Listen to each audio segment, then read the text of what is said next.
নমস্কার বন্ধুরা, আপনারা সবাই দেখছেন সরকারি সংবাদ ইউটিউব চ্যানেল। বন্ধুরা, আপনাদের বাড়িতে যদি একজন মহিলা থেকে থাকে এবং তার নামে যদি কোনো ব্যাংক অ্যাকাউন্ট থেকে থাকে, তাহলে কিন্তু বন্ধুরা এই ভিডিওটা আপনাদের জন্য অত্যন্ত দরকারি। বন্ধুরা, যেমনটা আমরা জানি যে আবারও মুখ্যমন্ত্রী হওয়ার পর থেকে কিন্তু মমতা সরকার নতুন নতুন অনেকগুলো প্রকল্প শুরু করেছেন।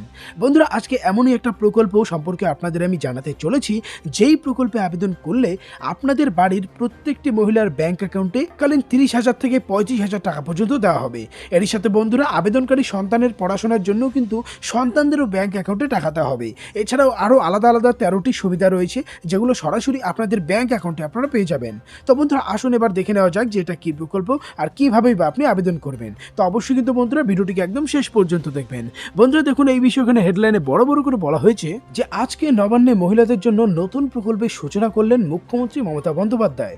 পশ্চিমবঙ্গের প্রতিটি মহিলাদের অ্যাকাউন্টে 35,000 টাকা করে দেবেন মমতা। তো বন্ধুরা, আসুন এবার দেখে নেওয়া যাক এই টাকাটার জন্য কিভাবে আর কোথায় গিয়ে আপনার আবেদন করতে হবে। তবে তার আগে বন্ধুরা, যদি আপনারাও আপনাদের বাড়ির ব্যাংক অ্যাকাউন্টে এই টাকাটা সরাসরি পেতে চান, তাহলে তো অবশ্যই ভিডিওটিকে একটি লাইক করে দেবেন। এর সঙ্গে লাল রঙের সাবস্ক্রাইব বাটনে ক্লিক করে পাশের বেল নোটিফিকেশনটা অল করে দেবেন।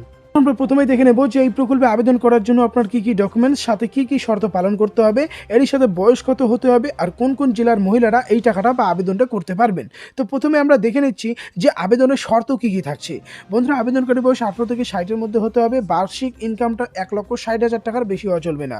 আর অবশ্যই ইডাব্লিউএস ক্যাটাগরি বা বিপিএল শ্রেণীভুক্ত কিন্তু অবশ্যই হতে হবে। এবারে কত হচ্ছে, কত টাকা করে দেওয়া হবে। বন্ধুরা, পশ্চিমবঙ্গের প্রতিটি মহিলাকে 35,000 টাকা করে আর্থিক সাহায্য দেওয়া হবে। এসসি, এসটি, ওবিসি, জেনারেল সবাই এটাতে আবেদনটা করতে পারবে। এটার জন্য কিন্তু অবশ্যই আপনার পশ্চিমবঙ্গের স্থায়ী বাসিন্দা হতে হবে। এবার কথা হচ্ছে কিভাবে আর কোথায় গিয়ে আবেদন করবেন। আপনার নিকটবর্তী ব্লক, পৌরসভা, গ্রাম পঞ্চায়েত থেকে কিন্তু আবেদনপত্রটা পেয়ে যাবেন। মহিলা সমৃদ্ধি যোজনা নামের এই আবেদন ফর্মটা আপনি পেয়ে যাবেন। চূড়ান্ত অনুমোদনের পর কিন্তু টাকাটা আপনাদের ব্যাংক অ্যাকাউন্টে পাঠিয়ে দেওয়া হবে।